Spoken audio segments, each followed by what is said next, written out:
ఆప్యాయంతు మమాంగాని వాక్ప్రాణశ్చక్షుశ్రోత్రమథో బలమింద్రియాణి చ సర్వాణి సర్వం బ్రహ్మ ఉపనిషదం మాహం బ్రహ్మ నిరాకుర్యాం మామా బ్రహ్మ నిరాకరోత్ అనిరాకరణమస్త్వనిరాకరణం మే అస్తు తదాత్మని నిరతేయ ఉపనిషత్సు ధర్మాస్తే మయి సంతు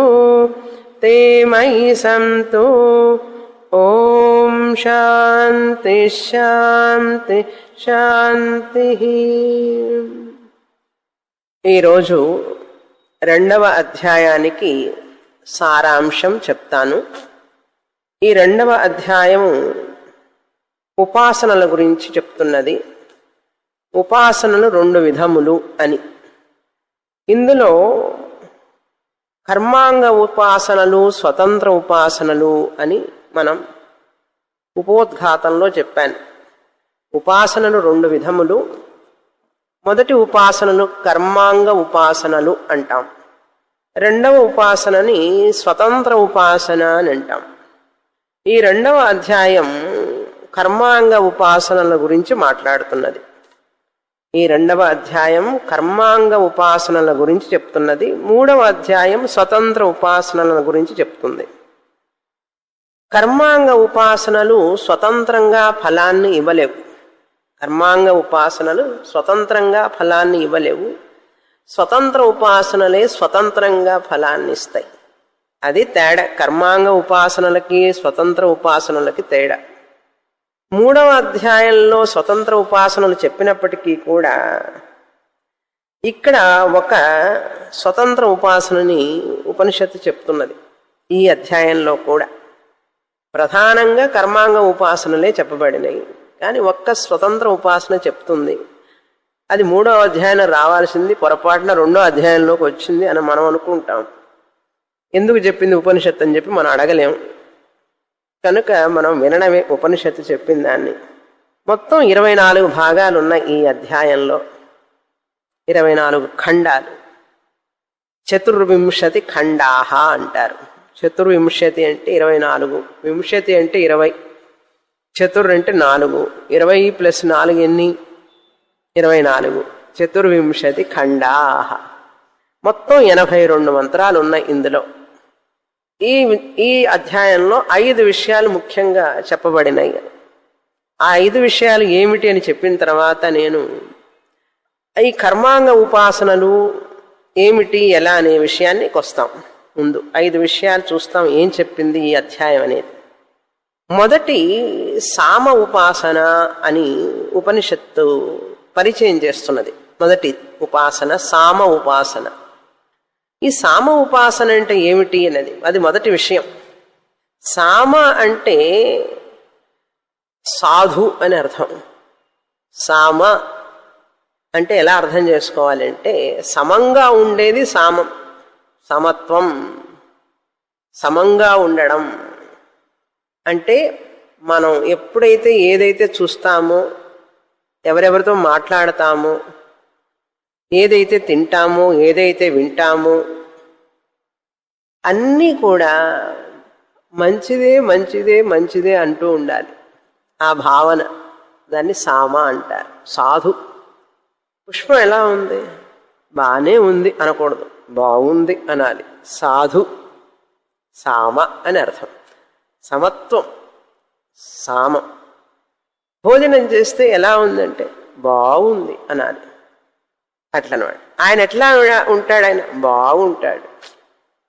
అలా ప్రతి దానికి చక్కగా ఉంది, బాగుంది అని అనాలి. మరి బాగలేకపోతే అది చూడవాకు అటువైపు. సాధు అయిన దాన్ని మాత్రమే, అంటే సాధు అంటే మంచిగా ఉన్నదాన్ని మాత్రమే స్వీకరించు. నేను స్కూల్లో పనిచేస్తున్నప్పుడు 40 మంది పిల్లలు ఉండేవాడు క్లాస్ రూమ్లో. పిల్లలకి చెప్పేదాన్ని, ఒక్కొక్క విద్యార్థి మిగతా స్టూడెంట్స్ దగ్గర ఉన్న ఒక్కొక్క మంచి గుణాన్ని గురించి రాయమనేదాన్ని. వాళ్ళల్లో నీకేం నచ్చింది మంచి గుణం రాయి. అప్పుడు తెలియదు ఈ సామ ఉపాసన అన్ని నాకు. ఎందుకంటే అందరిలో మంచినే చూస్తుంటే మనం మంచివాళ్ళం అయిపోతాం. యుధిష్ఠిరుడిలాగా ధర్మరాజు అందరిలో మంచినే చూసేవాడు, అందుకని మంచివాడైనాడు.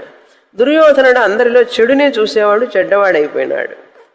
కనుక సమంగా ఉన్నది, చక్కగా ఉన్నది, చక్కగా ఉన్నది. ఎలా పాడారు ఆయన అంటే చాలా బాగా పాడారండి అన్నాడు. ఏదో పెద్ద మనకు సంగీతం రాపోయినా ఎందుకు వాడని నిందించడం, మనం ఏదో సంగీతం వచ్చిన వాడలాగా. కనుక మనిషి తప్పు పట్టడం చాలా తేలిక, ఒక విషయంలో తప్పు పట్టడం చాలా తేలిక. ఒక విషయంలో మంచిని గ్రహించడానికి మనకెంతో సంస్కారం కావాలి. అది ఉపాసనగా భావించి చేస్తే మనం ముందు అడుగు వేస్తాం వేదాంతానికి. అందుకని 6వ అధ్యాయం అర్థం కావడానికి ఇక్కడ 2వ అధ్యాయంలో మన మనస్సుని తయారు చేస్తున్నది ఉపనిషత్. నీ మనస్సుని ఇలా తయారు చేసుకో అని. సామ అనుకూలమైనది, అనుకూలంగా ఉందా? రైలు ఎట్లా ఉంది, కంపార్ట్మెంట్ బాగుందనాలి, అనుకూలంగా ఉన్నది. తినే పదార్థాలు మధురంగా ఉన్నాయి, అనుసరించదగినట్లుగా ఉన్నాయి. అలా చూడడం అలవాటు చేసుకోవాలి. చాలా కష్టం, చెప్పడం తేలిక, కానీ ఆచరిస్తే మనిషి మనీషి అవుతాడు. మనిషి మనీషి అంటే జ్ఞాని అవుతాడు అని అర్థం. ఈ సృష్టిలో అలా చూడాలి. అందుకని శరీరంలో కూడా అవయవాలు చక్కగా పనిచేస్తుంటే ధాతుత్వం అంటారు, ధాతు సమత్వం. ధాతు సమత్వం అంటారు. శరీరం అన్నీ బాగా పనిచేస్తూ ఉంటే చూసారు, సమంగా పనిచేస్తున్నాయి అంటాం, దాన్ని ధాతు సమత్వం అంటారు. లేకపోతే ఆరోగ్యం అంటారు. ఆరోగ్యం బాగున్నది అంటే ఏమిటి? అన్ని చక్కగా పనిచేస్తుంటేనే కదా. అన్ని విటమిన్లు, కార్బోహైడ్రేట్లు అన్ని సమంగా పనిచేస్తూ ఉంటే, సమంగా ఉంటే ఆరోగ్యంగా ఉంటాం. అలాగే ఇక్కడ కూడా మనం అన్ని సమంగా చూస్తూ ఉంటే మానసికమైన ఆరోగ్యం వస్తుంది మనిషికి. ఇది చిన్నపిల్లలలో పెంచాలి అంటే, చిన్నప్పుడే పెంచామంటే ఇంకా వాళ్ళకి చెప్పక్కర్లేదు, వాళ్ళకి తిరుగే లేదు. మనకు తెలిసేటప్పటికి మనం ముసలివాళ్ళం అయిపోయినాం. వాళ్ళకి చెప్పి వాళ్ళకి అలవాటు చేయగలిగితే మంచినే చూడటం మొదలుపెట్టి ఈ రోజు నుంచి అట్లీస్ట్ మనుషుల్లోనే కాదు వస్తువుల్లో కూడా బాగుంది, బాగుంది, బాగుంది, చక్కగా ఉంది, అనుకూలంగా ఉంది, సాధు అని చెప్పడం నేర్చుకోవాలి, భావించాలి. చెప్పడమే కాదు, మనస్సులో అనుకోవాలి, వాక్కులో ఉండాలి. దాన్ని మనం ఆ వ్యక్తిని పలకరించేటప్పుడు, మాట్లాడేటప్పుడు, ఆ వస్తువుని వ్యవహారం చేసేటప్పుడు అదే ఉద్దేశంతో చేస్తే మనకు మంచిది. ఇది సామ అంటే. ఇలా చెయ్యమని ఉపనిషత్తు మనకు సలహా ఇస్తున్నది. సమత్వం అంటారు. అటువంటి సామం మీద ధ్యానం చేయాలి. ఉపాసన అంటే ధ్యానం. అన్నీ అందంగానే ఉన్నాయి అన్నారు. అప్పుడు అబ్బాయి నచ్చకపోవడం, అమ్మాయి నచ్చకపోవడం ఉండదు. అంత భగవంతుడు సృష్టే కదా, ఏముంది, అందంగా ఉన్నాయి అని చెప్పి అనుకోవడం, సమంగా ఉన్నాయి. ఈ దృష్టితో మనం ఉపాసన చెయ్యాలి. అంతేకాదు సామ అనేది వేదమునకు పేరు. సామ వేదం కదా, వేదానికి పేరు. ఉపాసకుడు ఇలా ఒక్కొక్క ఉపాసనకి ఫలం చెప్పబడింది శాస్త్రంలో. ఉపాసకుడు అన్నింటినీ పవిత్ర భావంతో, బాగున్నది అనే భావనతో, పవిత్ర భావంతో చూస్తాడు ఉపాసన చేసేవాడు. ఈ ప్రపంచంలో అంతా కూడా బాగున్నది అన్నాడు. ఈరోజు పేపర్లో న్యూస్ మీరు చదివారో లేదో, అదేదో ఒక జలచరం, వేల్ అంటారు దాన్ని, ఏదో వేల్ అదేదో దేశంలో అది వాంతి చేసుకుందట. అది వాంతి చేసుకునేటప్పుడు దుర్గంధం వస్తుందట. ఆ వచ్చిన తర్వాత కొంతసేపటికి అది ఘనీభవిస్తుందట. ఆ వాంతి చేసుకున్నది ఘనీభవించి అది గట్టిగా అయిపోయి పరిమళాన్ని ఇస్తుందట. తర్వాత మంచి సువాసన వస్తుందట దాని వాంతి చేసుకున్న పదార్థంలో నుంచి. అందుకని ముక్కు దగ్గర పెట్టుకుని వాసన చూస్తుంటారట దాన్ని. అది ఆ వాంతి చేసుకున్న పదార్థాన్ని చదువుతుంటే ఆ న్యూస్ విచిత్రంగా ఉంది, ఎప్పుడు వినలా మనం. అది గట్టి పదార్థంగా ఉన్నది, వాంతి చేసుకున్న పదార్థం అట్లా నీళ్ల మీద తేలుతున్నదట. అది ఎంత విలువ తెలుసా? 17 కోట్లుట. 17 కోట్లు అంటే ఆ పదార్థాన్ని గనక అమ్ముకుంటే, అంటే జనం తింటారన్నమాట కొంతమంది. అందులో అన్ని మినరల్స్ ఉన్నాయిట. ఎందుకంటే లోపల నుంచి వచ్చిన పదార్థమే కదా అది తిని జీర్ణం చేసుకున్న తర్వాత కొన్ని ఎంజైమ్స్ ఉంటాయి అందులో. ఆ వాంతి చేసుకున్న దాన్ని, ఘనీభవించిన దాన్ని పరిమళం వస్తుందట. అది దాన్ని అమ్ముకుంటే 17 కోట్లు వస్తుందట. 3 చేపలు పట్టే వాళ్ళకి ఆనందం. ఇది మాకు దొరికింది, ఇది అమ్ముకుంటే అని. ఇప్పుడు ఏది సాధువు కాదంటారు, ఏది పవిత్రం కాదంటారు. కరెక్ట్గా ఎగ్జాంపుల్ చూసారు ఎట్లా వచ్చిందో మనకు. భగవంతుడు ఎట్లా పంపిస్తుంటాడు అనమాట. ఏది పవిత్రం కాదు, అన్నీ పవిత్రమే. ఇది పరమేశ్వరుడి సృష్టిలో అన్ని పవిత్రమే. మనం పవిత్రంగా చూడడం నేర్చుకోవాలి. అది విశ్వరూప దర్శనంలో మనం నేర్చుకున్నాం భగవద్గీతలో. ఆ విధంగా కనుక ఈ సృష్టి అంతా కూడా ఒక క్రమ పద్ధతిలోనే ఉన్నది. భగవంతుడు ఎందుకు ఇలా సృష్టి చేశాడు, ఆ వ్యక్తి ఎందుకు ఇలా, మన జీవితం అంతా కూడా చిన్నప్పటి నుంచి ఆయన ఎందుకు ఇలా ఉన్నాడు, ఈవిడ ఎందుకు ఇలా మాట్లాడింది, అది ఎందుకు ఇట్లా జరిగింది, ఇది ఎందుకు అట్లా జరిగింది అనే దాంట్లోనే మన సమయం అంతా, మన శక్తి అంతా పోతున్నది కదా. ఎందుకు అని అనకుండా ఎవరు ఎలా ఉన్నారో అలా ఉండనివ్వండి, ఏది ఎలా జరుగుతున్నదో జరగనివ్వండి. అది ఒక క్రమ పద్ధతిలో జరుగుతున్నది.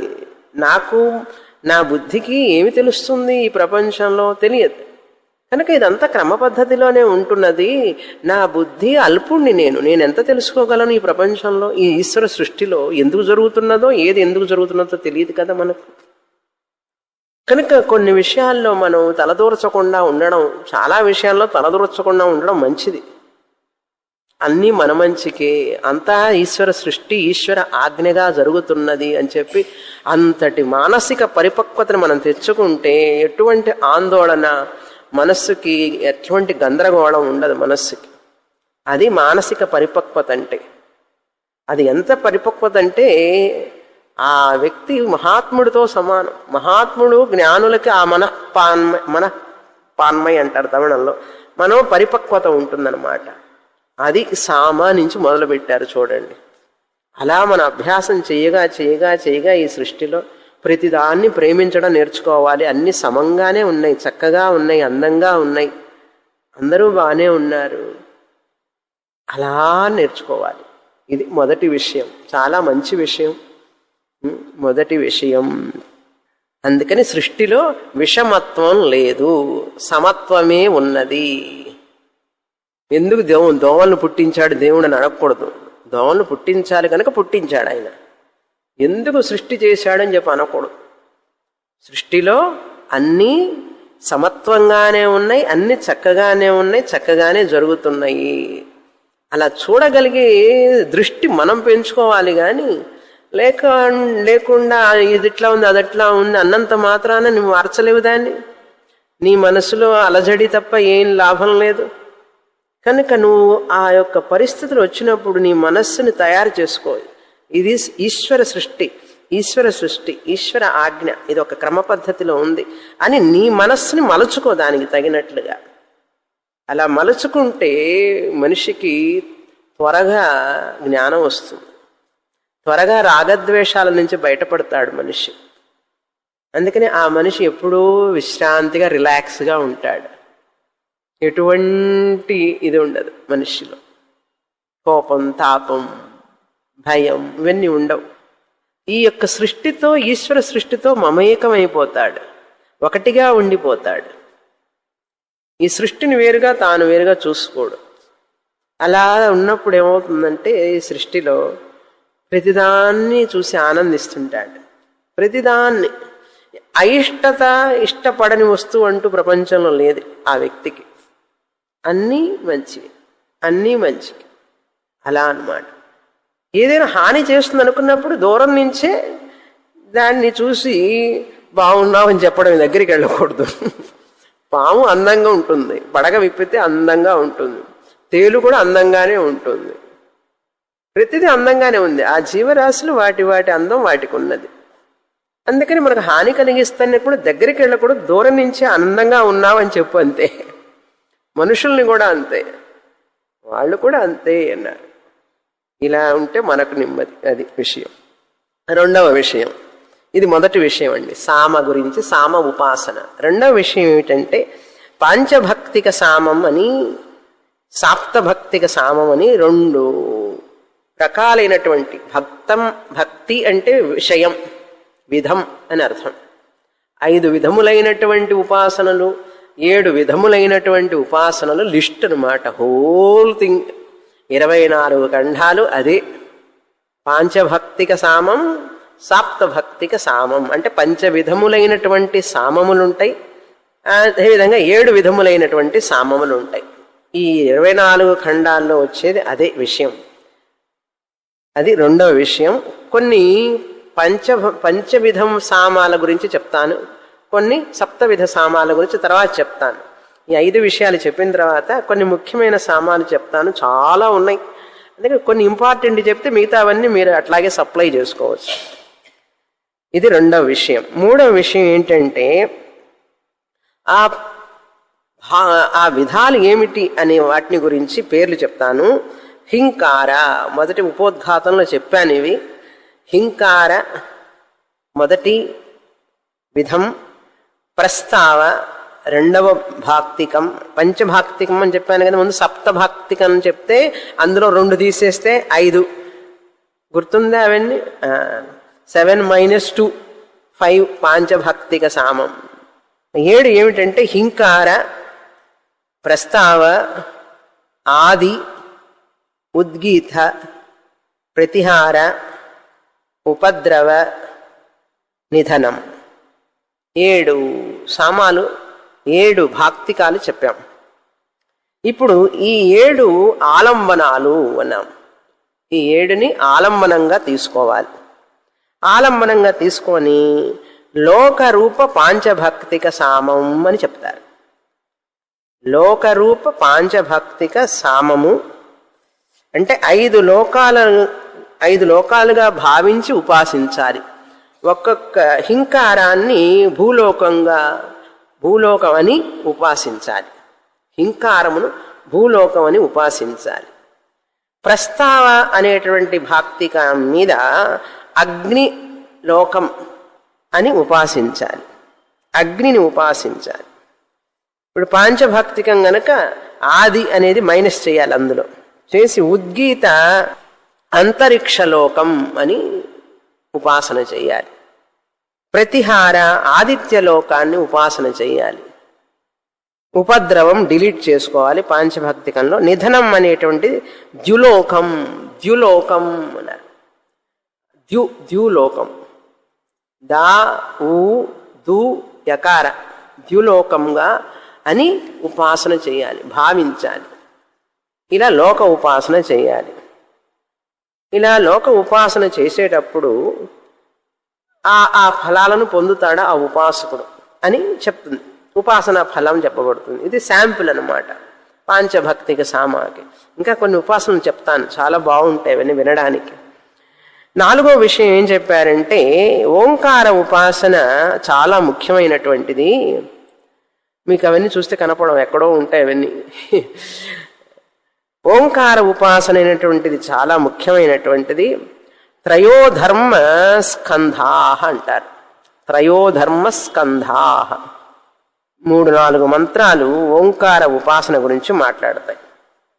2-3 భాగాల్లో ఓంకారస్య బ్రహ్మత్వేన ఉపాసనం, ఓంకారస్య బ్రహ్మత్వేన ఉపాసనం. దీన్ని ఎవరైతే ఉపాసన చేస్తారో వాళ్ళని బ్రహ్మ సంస్థ అంటారు. ఓంకారాన్ని బ్రహ్మముగా భావించి ఉపాసన చేసే వాళ్ళని బ్రహ్మ సంస్థ అంటారు. బ్రహ్మ సంస్థ అని పిలుస్తారు. ఎవరయ్యా బ్రహ్మ సంస్థ అంటే ఓంకారాన్ని బ్రహ్మముగా ఉపాసన చేసేవారు. ఓంకారం అనేది ఆలంబనం. ఆ ఓంకారాన్ని బ్రహ్మముగా భావించి ఉపాసన చేయాలి. శివలింగాన్ని శివుడిగా భావించి ఉపాసన చేస్తారు కదా, శాలిగ్రామాన్ని విష్ణువుగా భావించి ఉపాసన చేస్తారు కదా. ఓంకారాన్ని బ్రహ్మముగా భావించి ఉపాసన చేయాలి. పసుపు పొడిని వినాయకుడిగా భావించి ఉపాసన చేయడంలే. పసుపు పొడిని మనకు తెలిసిన పురాణాల్లో చెప్పినవి ఇవన్నీ, వేదాల్లో చెప్పినటువంటి వైదిక ఉపాసనలు ఇవన్నీ మనం వైదిక ఉపాసనల గురించి తెలుసుకుంటున్నాం. కనుక ఓంకారం అనే ఆలంబం మీద బ్రహ్మని భావించాలి. ఆయన బ్రహ్మ సంస్థ. ఇప్పుడు మనందరం బ్రహ్మ సంస్థలుగా అవ్వాలి అంటే ఏం చేయాలి? ఓంకారం మీద ఆ బ్రహ్మస్వరూపాన్ని, సగుణ బ్రహ్మాన్ని ఉపాసన చెయ్యాలి. నిర్గుణ బ్రహ్మం అయితే ఉపాసన చెయ్యం. నిర్గుణ బ్రహ్మం అయితే అర్థం చేసుకోవాల్సిందే. మాండుక్యం చదివి మనం చదివేశాం, అర్థం చేసుకున్నాం, మర్చిపోయినాం కూడా. అర్థం చేసుకుంటే మర్చిపోవడం ఉండదు. ఊరికే నవ్వుతూ అంటున్నా. కనుక ఇక్కడ సగుణ బ్రహ్మ ఉపాసన, ఇది ఉపాసన టాపిక్. సగుణ బ్రహ్మ ఉపాసన చేస్తే జ్ఞాన యోగ్యత వచ్చి నిర్గుణ బ్రహ్మ జ్ఞానానికి తయారవుతావు. కనుక ఓంకారం మీద సగుణ బ్రహ్మని, సగుణ బ్రహ్మ అంటే ఈశ్వరుణ్ణి ఉపాసన చెయ్యాలి. అది ఈ బ్రహ్మము ఓంకార రూపంగా, నిర్గుణ బ్రహ్మం అయితే ఓంకార రూపంగా అర్థం చేసుకోవాలి. అకార ఉకార మకార ప్రథమ ద్వితీయ తృతీయ స్థాన తురీయ ఆత్మ అని అర్థం చేసుకోవాలి. లేకపోతే ముందు ఉపాసన చేయి, తర్వాత అర్థం చేసుకో అని. ఈ ఉపాసన గురించి చెప్పేటప్పుడు అక్కడ 4 ఆశ్రమాల గురించి ముఖ్యంగా మాట్లాడతారు. మనకు తెలుసు ఆశ్రమాల గురించి. కొన్ని విషయాలు తెలుసుకుందాం. బ్రహ్మచర్య ఆశ్రమ. బ్రహ్మచర్య ఆశ్రమంలో 2 రకాలు. బ్రహ్మచారిగా ఉంటూ కొంతకాలం టెంపరరీ బ్రహ్మచారి అన్నమాట. టెంపరరీ బ్రహ్మచారి అంటే తెలుసా? టెంపరరీ బ్రహ్మచారి అంటే గృహస్థుడు కాబోయే బ్రహ్మచారి అని అర్థం. వివాహం చేసుకుని గృహస్థుడు అవుతాడు. అదొక రకమైన బ్రహ్మచర్యం. మరొక బ్రహ్మచర్యం ఉన్నది. అదేంటంటే నైష్ఠిక బ్రహ్మచారి. గురువు దగ్గరే గురుకులంలోకి వెళ్ళి గురువు గారికి టాటా చెప్పి వచ్చి మళ్ళీ పెళ్లి చేసుకునేవాడు. కాశీయాత్రకు వెళతా అని అంటాడు. నువ్వు వెళ్ళవాకు, మా అమ్మాయిని ఇస్తావని చెప్పి బావగారు వచ్చి చెప్పులు గొడుగు ఇస్తాడు. ఇస్తే వెళ్ళందు, మా అమ్మాయి మా చెల్లెల్ని చేసుకో అని అన్నప్పుడు వివాహం చేసుకుంటాడు. కానీ ఒక బ్రహ్మచారి ఏం చేస్తాడంటే ఇంటికి రాకుండా గురువు దగ్గరే ఉంటాడు. గురువు దగ్గరే ఉండి 2 పనులు చేస్తుంటాడు. ఆయనకు 2 ఉద్యోగాలు.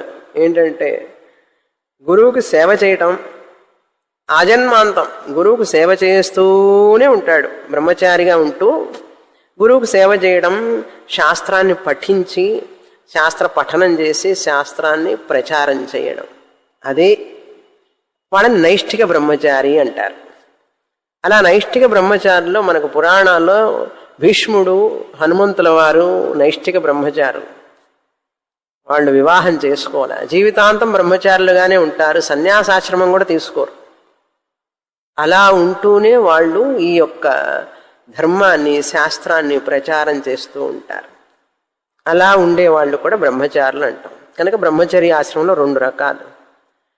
తర్వాత గృహస్థాశ్రమంలో ప్రవేశించిన తర్వాత, ఎందుకంటే శాస్త్రం ఎంతో ఉంటుంది. గురువుగారి దగ్గర ఉండి 12 ఏళ్ళు చదివిన తర్వాత ఇంటికి వచ్చి మర్చిపోతాడు అన్నీ కూడా. గృహస్థాశ్రమంలో ప్రవేశించగానే మర్చిపోతాడు. 360 రోజులు జీవితాంతం, 360 రోజులు సంవత్సరం అంతా 24 గంటలు చదివినా కూడా నువ్వు శాస్త్రాన్ని పూర్తి చేయలేవు. జీవితాంతం 24 గంటలు 360 రోజులు 24x7 చదివినా కూడా నువ్వు శాస్త్రాన్ని పూర్తి చేయలేవు. ఒక సైన్స్ని పూర్తి చేయలేవు. అంత ఉంది శాస్త్రం, చాలా ఉంది. చదివిన దాన్ని జ్ఞాపకం పెట్టుకోవడం కష్టం. జ్ఞాపకం పెట్టుకోవడం చాలా చాలా కష్టం.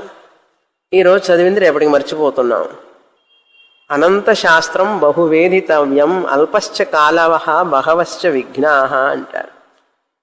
అందుకని వాళ్ళు ఏం చేస్తారంటే నైష్ఠిక బ్రహ్మచారులుగా ఉండి ఆ శాస్త్రం కోసమే శాస్త్రం శాస్త్రం శాస్త్రం అని చెప్పి చదువుతారు. బ్రహ్మచారులు అయితే గురు శుశ్రూష చేయాలి, అక్కడ చేస్తూనే ఉండాలి. ఎంత కష్టమో చూశారు. అది అంటే ఆ శాస్త్రం మీద ఎంతో శ్రద్ధ, భక్తి, ప్రేమ అన్నీ ఉండాలి. దీన్ని రక్షించాలి, దీన్ని కాపాడాలి, ఇది అందరికీ అందాలి అని చెప్పి భార్య, పిల్లలు ఇవన్నీ ఉంటే దీనికి నేను సమయాన్ని ఇవ్వలేను అని చెప్పి అలా ఉన్నవాళ్ళు ఉన్నారు నైష్ఠిక బ్రహ్మచారులు. అంత కష్టం అన్నమాట. కనుక ఇప్పుడు గృహస్థాశ్రమంలో ప్రవేశిస్తే, తర్వాత గృహస్థాశ్రమంలో ప్రవేశించి యజ్ఞ, అధ్యయనం, దానం ఇవన్నీ చేయాలి. యజ్ఞం చేయాలి, చేసిన దాన్ని అనుష్ఠానం చేయాలి అని 3 పనులు చెప్పారన్నమాట. యజ్ఞం, అధ్యయనం, దానం. దేవుడిని పూజించడం, సంధ్యావందనం చేయడం యజ్ఞం. ప్రతి వ్యక్తి దేవుణ్ణి పూజించాలి. ప్రతిరోజు కంపల్సరీగా సంధ్యావందనం చేయడం, అధ్యయనం చేయడం, శాస్త్రాన్ని చదవడం, మన గ్రంథాలను చదవడం. మనిషికి అది చదవాలని అనిపించడం లేదు, శాస్త్రాన్ని చదవాలని లేదు అన్నదంటే శాస్త్రం ఉంటుంది ఆయనకి ఏదో ప్రాబ్లం ఉంటుంది. శాస్త్రం వీడికి శాస్త్రంలో రుచే లేదు, శాస్త్రం చదవాలని ఆశే లేదంటే something wrong with that person అంటుంది శాస్త్రం. ఎందుకంటే మనిషి పుట్టిన తర్వాత భగవంతుడు బుద్ధి ఇచ్చినప్పుడు, మేధస్సు ఇచ్చినప్పుడు ఈ శాస్త్రం చదివి ఆ మేధస్సుని ఇంకా పెంచుకోవాలి కదా. నాకు ఇష్టం లేదు శాస్త్రం, నేను చదవని అంటున్నాడంటే ఏదో ఉంది రాంగ్, సంథింగ్ రాంగ్ అంటుంది. వాడిలో ఏదో ప్రాబ్లం ఉందని అర్థం. అట్లాంటివి ఒప్పుకోరు, బయట చెప్తే మనల్ని పట్టుకుంటారు, గొంతు పట్టుకుంటారు. అసలు విషయం అదిట. కనుక శాస్త్రంలో రుచి వచ్చింది, శాస్త్రం చదవాలి అనిపించింది అంటే ఏమిటి అర్థం? ఆ వ్యక్తి ఆరోగ్యవంతుడు అని అర్థం. ఇంట్లోకి వెళ్ళే ఎవరికి చెప్పకండి, నేను చెప్పడం లేదు, శాస్త్రం చెప్తోంది. ఎందుకంటే శాస్త్రం అత్యంతమైనటువంటి అమోఘమైనటువంటి విషయాన్ని మాట్లాడుతున్నప్పుడు ఒక మనిషిగా పుట్టి బుద్ధి ఇచ్చినప్పుడు భగవంతుడు ఇది తెలుసుకోవాలని అనిపించకపోవడం దురదృష్టం కదా. అది ఏదో ఒక లోపం ఉంటే కదా ఆ ఆలోచన రాకుండా ఉంటుంది. ఎక్కడో ఏదో ప్రతిబంధకం అంటుంది శాస్త్రం. కనుక అధ్యయనం అనేటువంటిది మనిషికి చాలా ముఖ్యం. ఏదో ఒక అధ్యయనం నీ బుద్ధికి తగినట్లుగా, మేధస్సుకు తగినట్లుగా అది సెలెక్ట్ చేసుకోవాలి, కానీ చదివి తీరాలి. అంతటి కంపల్సరీ అన్నమాట అది.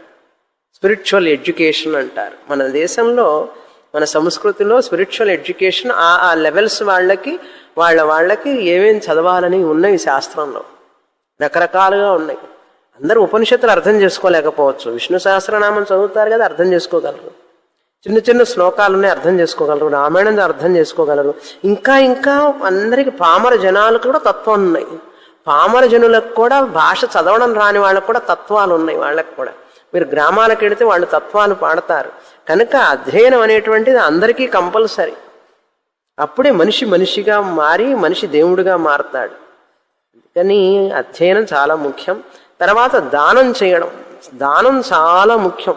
నువ్వు ఉన్న దాంట్లో నుంచి తీసి అవతలకు ఇవ్వాలి.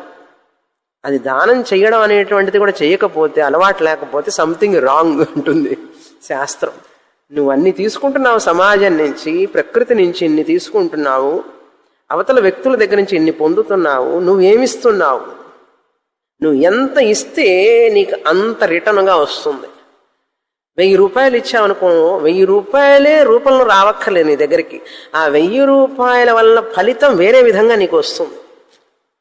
1,00,000 రూపాయలు ఇచ్చాను అనుకోండి దానంగా, ఆ 1,00,000 రూపాయల రూపంలో రాకపోయినా 1,00,000 రూపాయల కంటే ఇంకా ఎక్కువ డబుల్గా నాకు ప్రయోజనమైనటువంటి జ్ఞానము, మరే విధంగానూ ఆరోగ్యము, ఆనందము ఏదో విధంగా నాకు అది సమకూరుతుంది. ఇది లెక్క, దీనికి ఢోకా లేదనమాట. ఇది క్యాలిక్యులేషన్. ఎవరి క్యాలిక్యులేషన్? మన క్యాలిక్యులేషన్ కాదు, వేదా క్యాలిక్యులేషన్. నువ్వు 10 రూపాయలు ఇస్తే 20 రూపాయలు నీకు వస్తాయి అంటుంది. ఎవరండి నమ్ముతారు? 10 రూపాయలు ఇస్తే పరుసు ఖాళీ అయిందయ్యా, 20 రూపాయలు వస్తాయి అంటావేమిటన్నాడు. వస్తాయి ఖచ్చితంగా. మీరు ఆచరించి చూడండి, దానికి 10 రెట్లు వస్తుంది నీకు.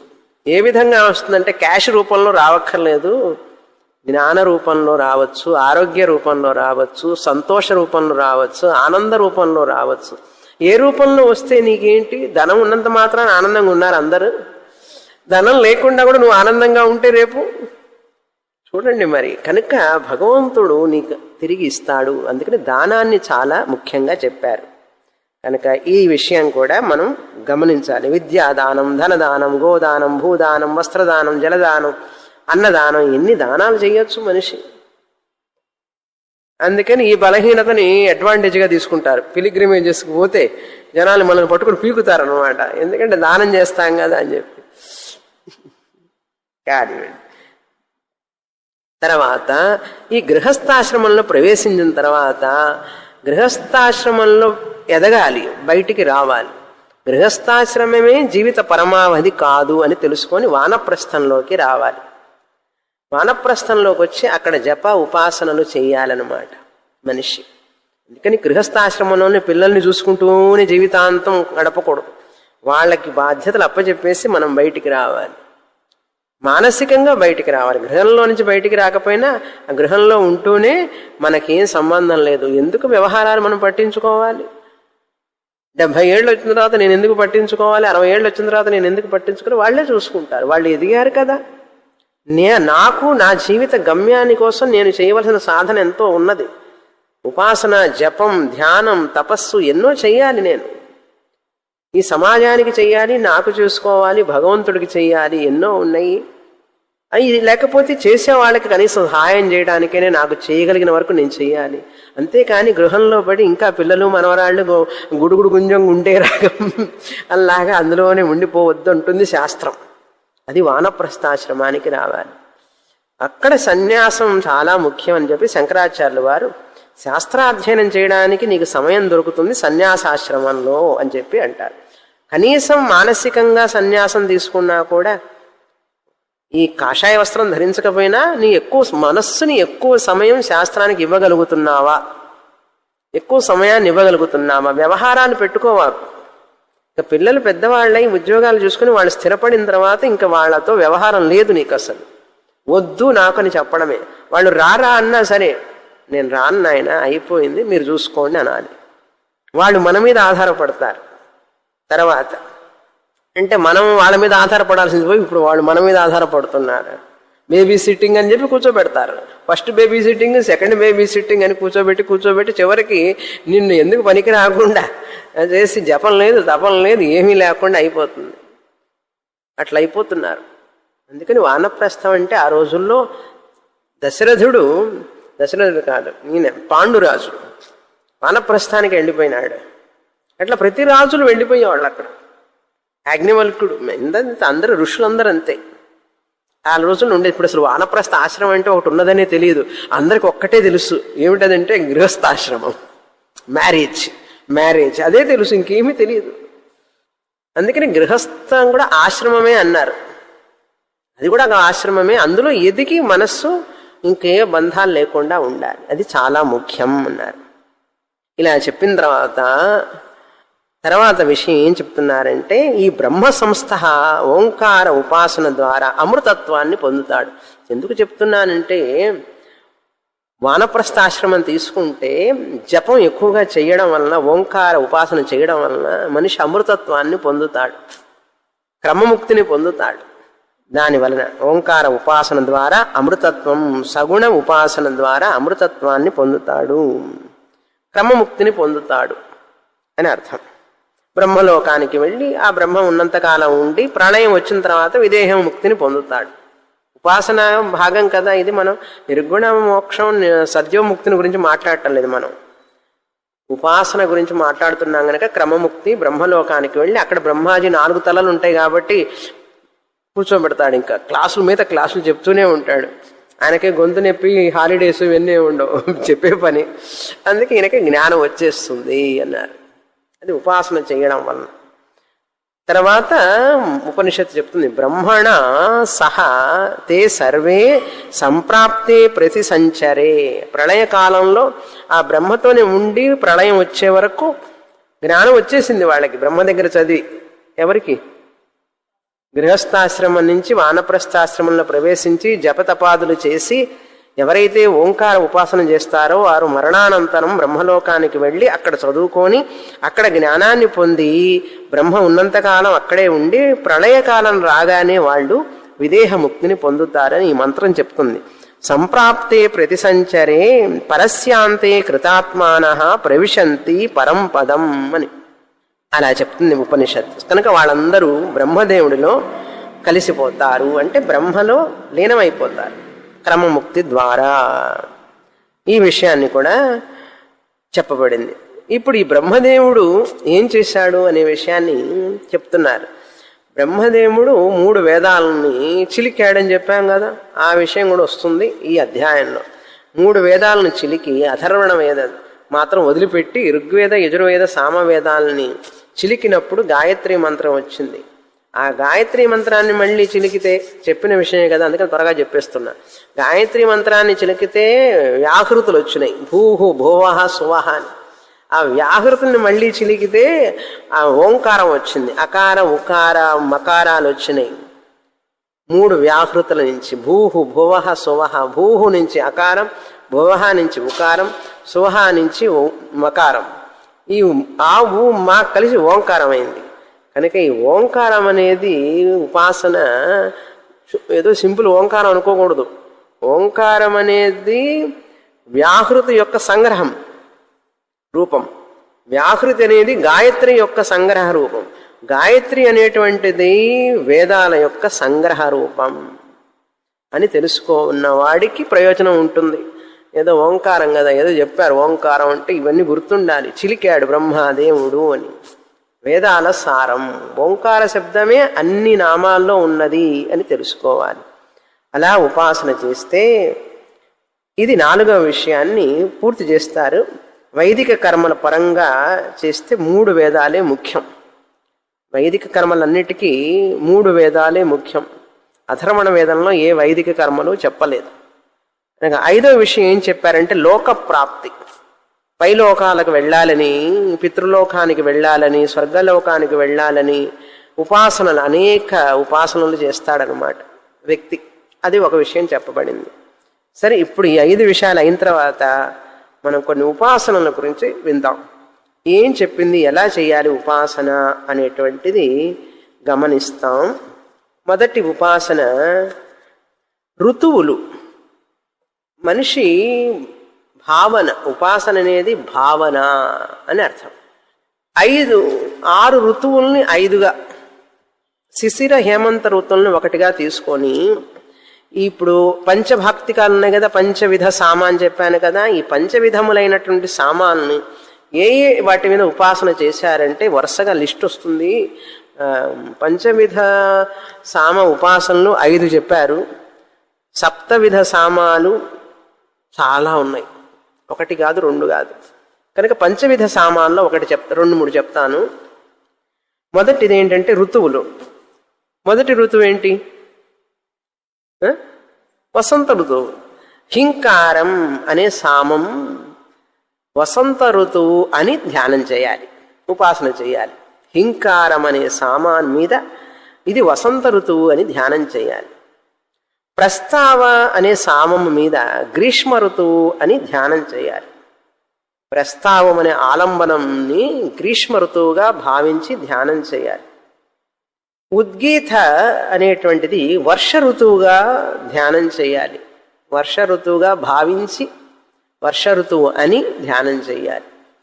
ప్రతిహార సామం దాన్ని శరదృతువుగా భావించి ధ్యానం చేయాలి. తర్వాత నిధనం, హేమంత శిశిర ఋతువు 2 కలిపి నిధనంగా భావించి ధ్యానం చేయాలి. ఉపనిషత్తు చెప్తుంది, ఏ ఋతువులు వచ్చినా ద్వేషించవాకు, నిందించవాకు. గ్రీష్మ ఋతువు వస్తే వేడిగా ఉంది వేడిగా ఉంది అనొద్దు. వర్షం వస్తే వర్షం వచ్చింది వర్షం వచ్చింది, వర్షం వచ్చినప్పుడు పరిగెత్తకూడదు, వర్షాన్ని చేదరించుకోకూడదు అని అంటుంది ఉపనిషత్తు. ఎవరు? ఏ ఉపనిషత్తు? ఛాందోగ్య ఉపనిషత్తు. అందుకోసం ఈ ఉపాసన. అన్ని ఋతువుల్ని ప్రేమించు, అన్ని ఋతువుల్ని ఆదరంగా ఆహ్వానించు, ఏ ఋతువును నిందించవాకు. అన్ని ఋతువులు ముఖ్యమే.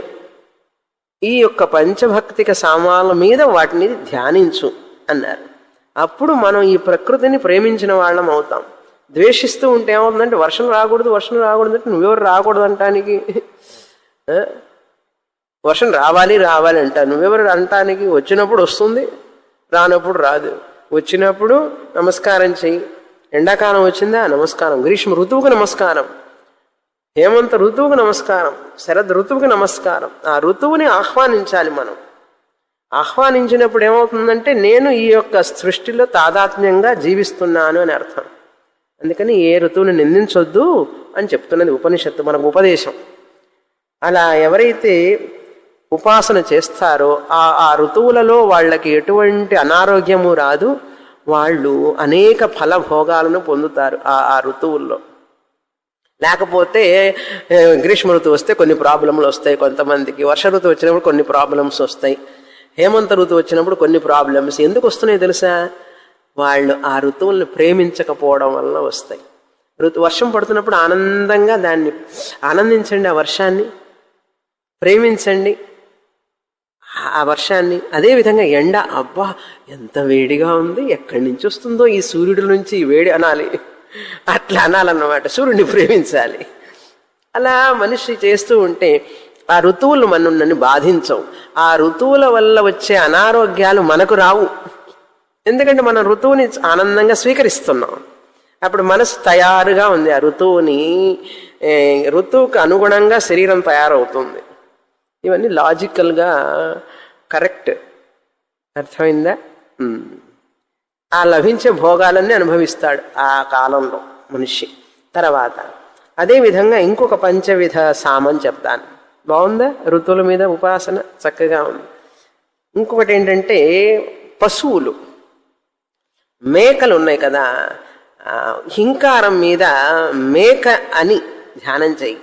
మేక, గోట్, హింకారము, మేకలు అని ధ్యానం చెయ్యి. అదేవిధంగా ప్రస్తావం అనే పాంచభక్తికం మీద, సామ మీద గొర్రెలు ఉంటాయి చూసారా, షీప్, గొర్రెలు అని భావించి ధ్యానం చెయ్యి.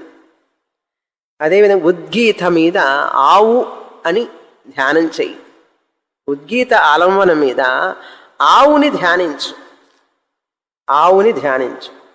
ప్రతిహారం మీద గుర్రాన్ని ధ్యానించు, గుర్రం. ఇవన్నీ ధ్యానానికి ఆలంబనాలు చెప్పారు మన వాళ్ళు. అందుకని సృష్టిలో ప్రతిదీ ధ్యానింపదగినదే అని అర్థం.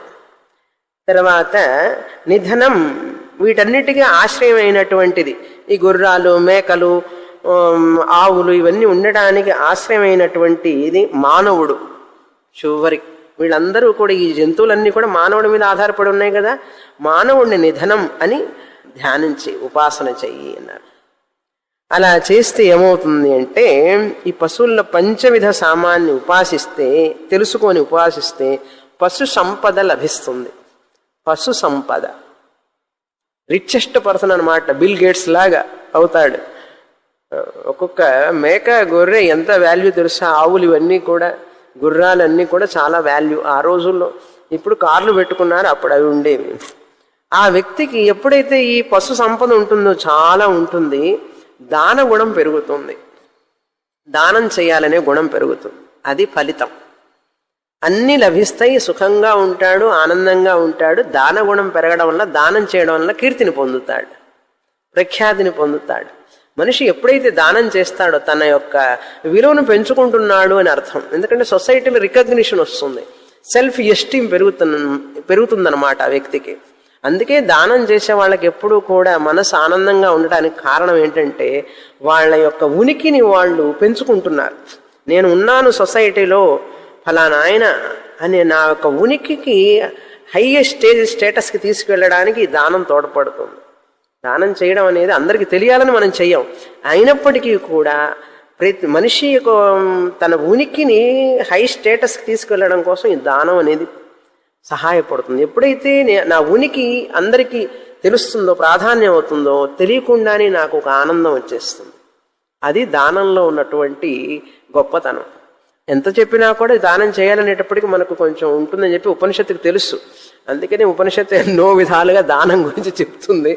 మనం ఎన్నో విధాలుగా అవాయిడ్ చేస్తూ ఉంటాం.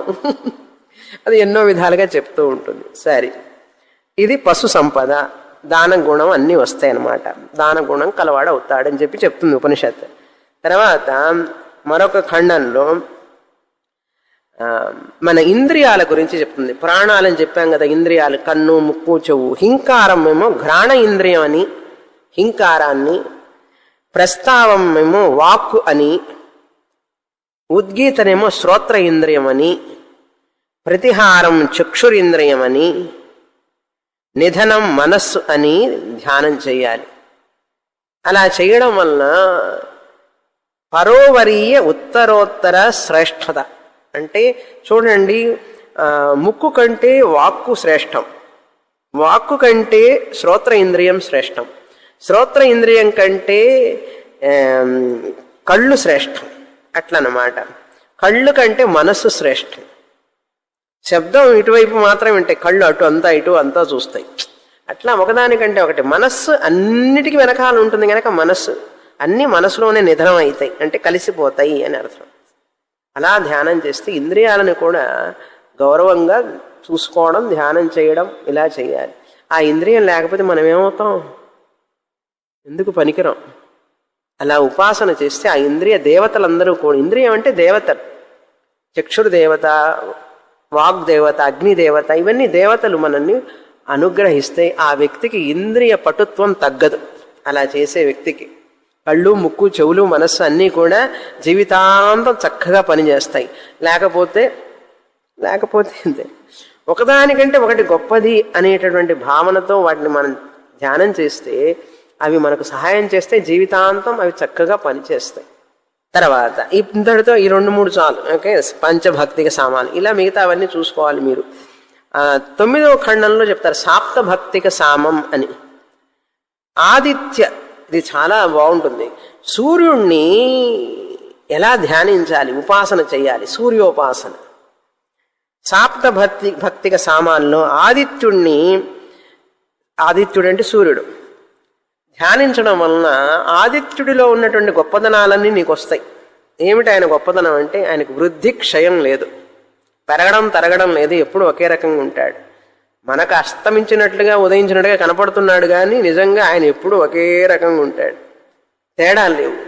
మనం కూడా అంతే, వృద్ధి క్షయాలు లేకుండా, పెరగడం తరగడం లేకుండా ఎప్పుడూ ఒకే రకంగా ఉంటాం. సమంగా అనమాట, సమంగా ఉంటాం. అంటే ఆయన అందరికీ దర్శనమిస్తాడు, సమంగా అందరికీ దర్శనమిస్తాడు. ఒకళ్ళకి ఎక్కువ ఇవ్వడం, ఒకళ్ళు తక్కువ ఇవ్వడం లేదు, సమంగా ఉంటాడు ఆయన. మనం కూడా ఒకళ్ళకి ప్రేమ పాత్రలు ఇవ్వడం, ఒకళ్ళకి ద్వేష పాత్రలు ఇవ్వడం అట్లా కాకుండా అందరికీ సమంగా ఉంటాం మనం కూడా అటువంటి సూర్యుడిని ఉపాసన చేయడం వల్ల. ఇప్పుడు చెప్తున్నారు హింకారం ఉదయించడానికి ముందు సూర్యుడు ఉన్నాడు. ఉదయించడానికి ముందు ఆ హింకారం మీద ఉదయించడానికి ముందు ఉన్న సూర్యుడిని ధ్యానం చేయాలి, ఉపాసించాలి. తర్వాత ఈ పశువులు చూసారా, పొద్దున్నే సూర్యుడు ఉదయించడానికి ముందే బయలుదేరుతాయి. అవన్నీ మళ్ళాగా 10 దాకా పడుకోవి, ముందే లేచి కూర్చుంటాయి. గొడ్ల చావిట్లోకి వెళితే అవన్నీ 3:30కే బ్రహ్మముహూర్తానికి లేచి కూర్చుంటాయి, సూర్యుడు రావడానికి ముందే రెడీగా ఉంటాయి అన్నమాట, అనుగమిస్తాయి అన్నమాట సూర్యుడిని అని చెప్తుంది ఉపనిషత్తు. అందుకని పశువులు సూర్యోదయానికి ముందే పూర్వమే లేచి హింకారం చేస్తాయి, శబ్దం చేస్తాయి. అంబా నరుస్తుంది చూసారా, మనకి ఇళ్లలో జంతువులు ఉంటే తెలుస్తుంది, పశువులు ఉంటే తెలుస్తుంది. సూర్యుడు ఉదయించడానికి ముందే అది అరుస్తుంది, ఎందుకంటే అది సూర్యుడిని అనుగమిస్తుంది అనమాట, హింకారం చేస్తుంది అని చెప్పి చెప్తారు. ఇది తర్వాత రూపం, సూర్యుడు ఉదయిస్తున్నాడు. ఇప్పుడు ఉదయించేటప్పుడు ఎవరు అనుకరిస్తారంటే మానవులు అనుకరిస్తారు. ఆయన సూర్య రశ్మిని మన మీద పడ్డప్పుడు మనం లేస్తాం, కొంచెం లేచి, అంటే కొంచెం వెలుతురు వస్తున్నప్పుడే లేస్తాం మనం. చూడండి, చీకట్లో లేము, కానీ పక్షులన్నీ ముందే లేచి కూర్చుంటాయి, ఈ జంతువులన్నీ ముందే లేచి కూర్చుంటాయి. కోడి కూతలు ఇవన్నీ కూడా మనం ఏం చేస్తామంటే కాస్త వెలుతురు వచ్చిందా లేదా, ఇంకా రాలేదా, పడుకో, వెలుతురు వచ్చింది రాదా లేస్తాం. మనుషులు అనుగమిస్తారనమాట, అది ప్రతిహార అంటాం. ప్రతిహార. ఈ మనుషులు ఏంటంటే భావన ప్రత్యక్ష స్థుతి, పరోక్ష స్థుతి ఎదురు చూస్తుంటాం మనం. మనుషులమైన మనం అందరు ప్రత్యక్షంగానే స్థుతి చేస్తే బాగుంటుంది, పరోక్షంగానే స్థుతి చేస్తే బాగుండు అని భావిస్తుంటాం. అదొక మనిషికి సహజంగా ఉన్నదే, తప్పు లేదు అందులో. స్థుతి చేయాలి, చేయించుకోవాలి అనే భావన. అంటే ఏమవుతుందంటే స్థుతి చేయడం వల్ల మనిషికి ఒక ఎదుగుదల, అంతేగాని దాన్ని మనం గర్వంగా పెంచుకోకూడదు. అవతల వాళ్ళు స్థుతి చేస్తే దానివల్ల మానసికంగా మనిషికి ఒక ఆనందం, ఆ ఆనందం వలన మనిషి ఎదుగుతాడు. స్థుతి చేస్తే గర్వం తెచ్చుకోకుండా మనం ఆ స్థుతి వల్ల ఎదగాలి. అందుకని మనుషులకు స్థుతి చెయ్యాలి, వాళ్ళు నన్నని కోరుకోవడంలో తప్పు లేదు, దోషం లేదు. మంచి పని చేసినప్పుడు వాళ్ళు స్థుతి చేస్తే ఇంకా మంచి పని చేయాలనిపిస్తుంది మనకు కదా. పరోక్ష స్థుతి కానీ ప్రత్యక్ష స్థుతి కానీ చేస్తే మనిషికి ఆనందం, ఖుషి. అందుకని ఎప్రిసియేషన్ అంటారు. అలా చేయడం వల్ల మనిషికి ఆరోగ్యం, ఆనందం, సుఖం పెరుగుతుంది. మనం ఎలాగైతే కోరుకుంటామో మనం ఇవ్వాలి మొదట, అవతల వాళ్ళని ప్రత్యక్షంగా అన్నా పరోక్షంగానే స్తుతి చేయడం నేర్చుకోవాలి. లేని స్తుతి చేయకూడదు, ఉన్నదాన్ని చేయాలి. లేని స్తుతి చేయకూడదు, కానీ ఉన్నదాన్ని స్తుతి చేసి మెచ్చుకుంటే అవతల వాళ్ళు తెలియకుండానే మనల్ని ఆశీర్వదిస్తారు, మనల్ని తలుచుకుంటుంటారు. మనం స్తుతి చేస్తే ఉన్నదాన్ని స్తుతి చేయాలి. ఓకే, అది ముఖ్యం. మనం లేని దాన్ని చేస్తే మళ్ళీ పాపం వస్తుంది మనకు. అది తర్వాత సూర్యోదయం 3 ముహూర్తాల తర్వాత, అంటే సూర్యుడు కొంచెం ఉదయించి ఉదయం 9:30-10 గంటల టైంలో ఈ దూడలను ఏం చేస్తారంటే ఆ పశువుల దగ్గరికి వదిలిపెడతారు. వాటి పిల్లల్ని, ఈ దూడల్ని ఆవుల దగ్గరికి గేదెల దగ్గరికి వదిలిపెడతారు. ఎందుకంటే అవి పాలు తాగడం కోసం అన్నమాట. ఆ సూర్యుడు కొంచెం వచ్చిన తర్వాత 3 జాముల తర్వాత వాటిని, ఇది ఇప్పుడు సప్తభక్తిక సామని చెప్పాను కదా, హింకార, ప్రస్తావ, తర్వాత ఉద్గీత, తర్వాత దానికి ముందు హింకారం ప్రస్తావ తర్వాత ఆది అని ఉన్నది. ఆ ఆది అనేటువంటిది ఓంకారం అన్నమాట. ఆది అనేటువంటి ప్రస్తావం తర్వాత ఆది అనే సాప్తభక్తిక సామంని ఓంకారంగా భావించి ఈ పక్షులన్నీ కూడా అనుసరిస్తాయట. పక్షులు అనుగమిస్తాయి ఆ సూర్యుడిని. అంటే సూర్యుడి యొక్క గమనం గురించి మాట్లాడుతున్నది ఇందులో. ఈ యొక్క సామాల మీద ఆ సూర్యుడి యొక్క గమనాన్ని మనం ధ్యానం చేయాలి. ఇప్పుడు ఎక్కడండి టైం ఉన్నది ఇవన్నీ వీటికి, మనుషులకి? ఆ రోజుల్లో ఉండేవి చాలా. అందుకని ప్రకృతితోనే జీవించేవాళ్ళు వాళ్ళు. అది ఇప్పుడు మనం ఢిల్లీ పరిస్థితి చూశారు కదా, ప్రకృతికి వైపరీత్యంగా బతుకుతూ ఉంటే మాస్కులు కట్టుకుంటున్నారు అందరు ముక్కులకి. అటువంటి స్థితి రాకూడదు మనిషికి. అందుకని మనం ఆరోగ్యంగా ఆనందంగా ఉండాలి అంటే ప్రకృతిని రక్షిస్తేనే. ప్రకృతిని గనక ఏదైనా మనం దుర్వినియోగం చేసుకున్నామంటే మన జీవితానికే ముప్పు అని మనకు తెలుస్తున్నది. ఇప్పుడు అంతా అయిపోయిన తర్వాత తెలుస్తుంది ఏం ప్రయోజనం. కనుక పక్షులన్నీ కూడా అటువంటి సూర్యుడిని సేవిస్తాయిట. ఆ సూర్యుడు వస్తున్నప్పుడు వాటికి ఆనందంట. అందుకని కిచకిచకిచకిచని రావడం మొదలు పెడతాయి పొద్దున్నే. వాటికి ఆనందం సూర్యుడు వస్తే. కనుక సూర్యుడిలాగా అవి కూడా సంచరిస్తాయి ఆకాశంలో. ఎందుకంటే సూర్యుడు అంటే ఆనందం కదా వాటికి. కనుక అవి కూడా సూర్యుడిలాగా సంచరిస్తుంటాయి అని చెప్తుంది. కనుక మధ్యాహ్నం సూర్యుడైతే ఉద్గీత అని అర్థం. ఆది అయిపోయింది, మధ్యాహ్నం సూర్యుడైతే ఉద్గీత. దేవతలందరూ కూడా ఆ సూర్యుడిని ఉపాసిస్తారట. మధ్యాహ్న సూర్యుడిని వాళ్ళు దేవతలు అనుగమిస్తారు అని చెప్తుంది ఉపనిషత్తు. మధ్యాహ్నం తర్వాత ప్రతిహార, అపరాహ్నం అంటారు. అపరాహ్నం 12 గంటల తర్వాత. అపరాహ్నం అయితే ప్రతిహార. ఆ మధ్యాహ్నం 12 గంటల తర్వాత 3 గంటల లోపు ఎట్లాగైతే సూర్యుడు వేడిగా ఉంటాడో ఉపనిషత్తు చెప్తుంది. గర్భంలో ఉన్న శిశువు పడిపోకుండా నిలబడటం ఆ సూర్యుడి వల్లనేట. ఆ సూర్యుడు మధ్యాహ్నం అపరాహ్నం వచ్చినప్పుడు ప్రతిహార అంటే ఆ గర్భంలో ఉన్న శిశువు పడిపోకుండా క్రింద పడకుండా నిలుపుతున్నదిట అని చెప్తుంది ఉపనిషత్తు. భ్రూణాలు లేక గర్భంలో ఉన్న శిశువులు, పిండాలు అవన్నీ కూడా నిలిచి ఉంటాయి ప్రతిహార భక్తి వలన, ప్రతిహార విధ సప్తభక్తిక సామా వలన. ఇవన్నీ చెప్పిన తర్వాత 6వది అస్తమించే సూర్యుడు, ఉపద్రవం. ఈ అడవి జంతువులన్నీ కూడా గుహల్లోకి వెళ్ళిపోతాయట. సూర్యుడు అస్తమిస్తున్నప్పుడు ఇంకా అడవి జంతువులన్నీ బయట తిరగవు. ఎందుకంటే మనుషులు వస్తారు వేటాడటానికి అని చెప్పి గుహల్లోకి పోతాయట. మనల్ని చూసి పారిపోతాయట. అడవిలోకి వెళ్ళి గుహల్లోకి వెళ్ళిపోతాయి అడవి జంతువులన్నీ కూడా. తర్వాత పూర్తిగా అస్తమించినప్పుడు నిధనం అంటాం. అస్తమించడంలో పితృదేవతల్ని శ్రాద్ధ కాలంలో దర్భల మీద ఆ పితృదేవుల్ని ఆహ్వానం చేసి, పితామహుల్ని కూడా ఆహ్వానం చేసి ఆ పితృదేవతలకి అనుగమిస్తారట అని చెప్పి ఉపనిషత్తు చెప్తుంది. ఈ పంచమహాయజ్ఞాన్ని ఇక్కడ వచ్చిన చూసారా, పితృయజ్ఞం, భూతయజ్ఞం, ఇట్లాంటివన్నీ కూడా అన్ని కనెక్టెడ్. ఉపనిషత్తు ఎంత ఓపికగా చెప్తున్నదో మనకు ఓపిక లేదు వినడానికి ముందు. తర్వాత ఇంకొక ఉపాసన సాప్తభక్తిక సామంలో గాయత్రి సంజ్ఞ కలిగినటువంటి సామం. హింకారం మనస్సు, ప్రస్తావము కళ్ళు, ఉద్గీత చక్షువు, ప్రతిహార శ్రోత్రేంద్రియం, నిధనం ప్రాణం. అన్ని ప్రాణం మీదనే ఆధారపడి ఉన్నాయని ఇందాక చెప్పాను కదా. పాంచభక్తికల్లాగా ఇక్కడ సాప్తభక్తికం అన్నమాట. ఇదిలో ఫలితం ఏంటంటే ఇంద్రియాలన్నీ కూడా చక్కగా పనిచేసి 100 సంవత్సరాలు బతుకుతాడట మనిషి ఈ ఉపాసన చేస్తే. గాయత్ర సంజ్ఞ కలిగినటువంటి సామం, గాయత్రి కాదు గాయత్ర.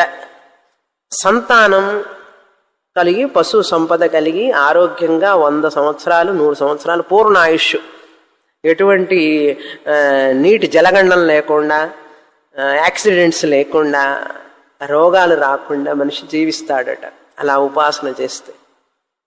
నిజంగానే జీవించేవాడు కదా. 116 ఏళ్ళు అంటే పెద్ద గొప్ప ఏం కాదు ఆ రోజుల్లో. అందులో సగం అంటే ఇప్పుడు గొప్ప. కీర్తి వస్తుంది, సంతానం లభిస్తుంది, ఉదారమైన మనస్సు కలవాడవుతాడు అని చెప్తుంది ఉపనిషత్తు. ఉదారమైన మనస్సు కలవాడు కావాలి మనిషి. అతని వ్రతం నట అది. నాకు ఉదారమైన మనస్సు కావాలని చెప్పి వ్రతం చేస్తాడట. అటువంటి గొప్ప విలువలతో ఉండేవాళ్ళు మనుషులప్పుడు. తర్వాత రథంతర సామ అని ఒకటి ఉంది, 12వ ఖండంలో వస్తుంది. ఈ అగ్నిని రాజేసేటప్పుడు ఎలా వస్తుందంటే, మొదట అగ్నిని రాజేస్తాం, హింకారం మీద అగ్నిని రాజేయాలి, రగిలించాలి. అగ్నిని రగిలించి ప్రస్తావం మీద ఈ యొక్క పొగ వస్తుంది చూస్తారా, దాన్ని ధ్యాన ఉపాసన చేయాలట. అదే విధంగా ప్రతిహార మీద ప్రజ్వలిస్తూ ఉన్నప్పుడు అగ్నిని ధ్యానం చేయాలి. ఇవన్నీ పాంచభక్తికంలోకే వస్తాయి. నిధనం, నిప్పు కణాలు వచ్చినప్పుడు నిప్పు కణాల తర్వాత అది ఆరిపోవడం నిధనం. ఇవన్నీ అగ్ని రగిలే దగ్గర నుంచి, పొగ రావడం దగ్గర నుంచి, నిప్పు రవ్వలు రావడం దగ్గర నుంచి, మళ్ళీ ఆరిపోవడం దగ్గర నుంచి, ఇది మొత్తాన్ని ఈ యొక్క సామాల మీద ఉపాసన చేయాలట. సరి చేస్తే ఏమిటండి నాకు వస్తుందంటే బ్రహ్మ తేజస్సు వస్తుందట మనిషికి బ్రహ్మ తేజస్సు వచ్చి పూర్ణాయుష్యుడయి పూర్ణాయుష్వంతుడు అవుతాడట. అందుకని అగ్ని ఎదుటిగా చెప్పులు వేసుకొని వెళ్ళకూడదు, అగ్ని ఎదురుగా తినడం తాగటం చేయకూడదు, అగ్ని దగ్గర ఉమ్మి వేయడం చేయకూడదు. అది ఇవన్నీ ఉన్న వివరాలు. తర్వాత లాస్ట్గా ఏ సామాలు ఉన్నాయో చెప్తాను ఒక్కసారి లిస్ట్. ఇంతవరకు చాలు, కొన్ని సామాలు చెప్పాను, రథంతర సామ దగ్గర వరకు చెప్పాను. మిగతా సామాలన్నీ చాలా ఉన్నాయి. బృహత్ సామ అంటే కర్మ చేసేటప్పుడు సూర్యుడు ఉదయించిన తర్వాతనే కర్మలు చేస్తారు. ఆ కర్మలు చేసేటప్పుడు రకరకాలుగా ఉండేది, అది బృహత్ సామం గురించి ఉపాసన. అదేవిధంగా వైరూప సామ, మేఘం వర్షించడానికి ముందు, వర్షించిన తర్వాత దాని గురించి సామ, వైరూప సామ. దెన్ వైరాజ సామ, ఇది కూడా ఋతువులకు సంబంధించిందే సామ, వైరాజ సామ. దెన్ తర్వాత శక్వరీ సామ, లోకాల్లో అన్ని లోకాల గురించి ఉపాసన చేయడం. రేవతి సామ, అన్ని జంతువులు పశువుల గురించి, ఆ పశువులు ఆ శబ్దాలకి తగినట్లుగా ఆ సామం మీద ధ్యానం చేయడం. రేవతి సామ. యజ్ఞీయ సామ, పేర్లు మాత్రం విందాం అందుకని చెప్తున్నాను. దెన్ రాజన్ సామ, చంద్రలోకానికి పోవాలంటే రాజన్ సామ మీద ఉపాసన చేయాలి. అందుకని బ్రాహ్మణులు నిందించకూడదు, బ్రాహ్మణులు ప్రత్యక్ష దేవతలతో సమానం అని చెప్తుంది ఉపనిషత్తు. అక్కడ బ్రహ్మ తేజస్సు కలిగిన వాళ్ళు, బ్రహ్మ చింతన చేసేవాళ్ళని నిందించకూడదు అని. తర్వాత త్రైవిద్య సర్వజ్ఞ, ఇది సామం కాదు కానీ 3 వేదాలు, 3 లోకాలు, 3 దేవతలు, ఇవన్నీ చెప్తుందన్నమాట అక్కడ. తర్వాత వివర్ధ సామ, ఎద్దు రంకె వేయడం కూడా, ఆ రంకె సౌండ్ ఉంది చూసారా, దాన్ని కూడా ఉపాసన చేయమంటుంది. ఎద్దు రంకె అరవడం అనమాట, ఎద్దు అరుస్తుంది చూసారా, అది వివర్ధి సామ అని ఉపాసనం. తర్వాత ఆశ్రమాల గురించి చెప్పి, తర్వాత ప్రాతఃసవనం అని హోమం చేయడం. ప్రాతఃసవనం, మాధ్యాహ్న సవనం, సాయం సవనం.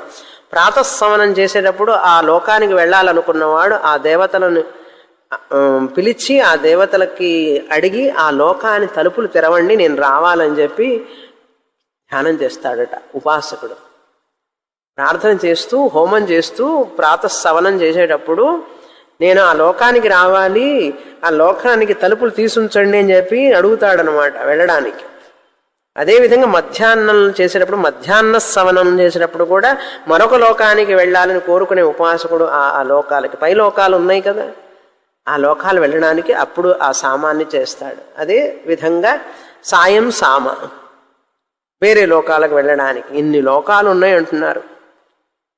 అలా చేయడం వలన మనిషికి ఏమవుతుంది అంటే చివరికి మనిషి ఉపాసకుడు క్రమముక్తిని పొందుతాడు అని అర్థం. ఆ లోకాలు పొందాలంటే హవనం చేస్తాడు, స్వాహ స్వాహ స్వాహ అని చేసి ఆ లోకాలకు వెళతాడు మనిషి. మనిషికి చిత్త ఏకాగ్రత, చిత్తశుద్ధి ఇవన్నీ వచ్చి మనిషి ఆనందంగా జీవిస్తాడు. ఎటువంటి టెన్షన్లు ఇవన్నీ ఉండవు.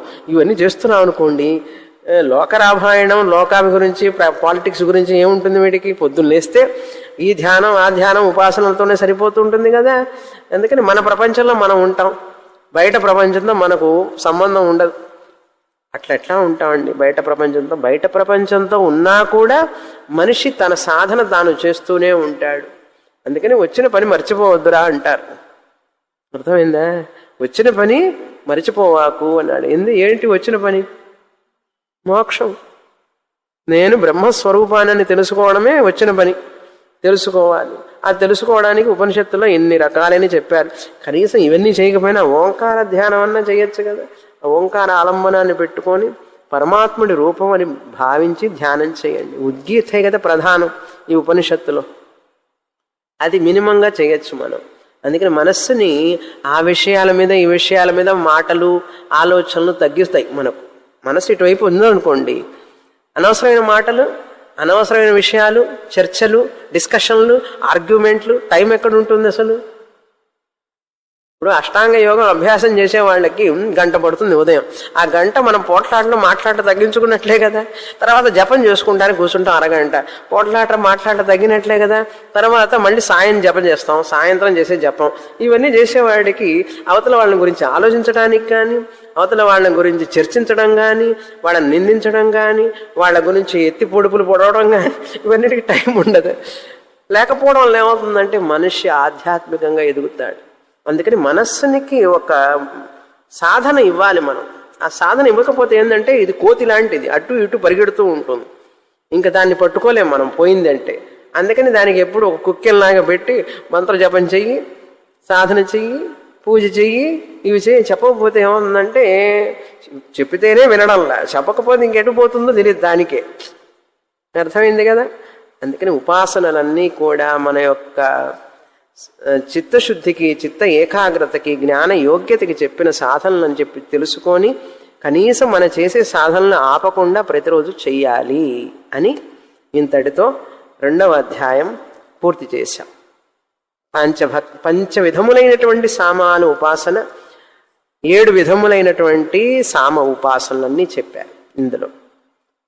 పూర్ణమదః పూర్ణమిదం పూర్ణాత్ పూర్ణముదచ్యతే పూర్ణస్య పూర్ణమాదాయ పూర్ణమేవావశిష్యతే. ఓం శాంతి శాంతి శాంతి. హరి ఓం. శ్రీ గురుభ్యో నమః.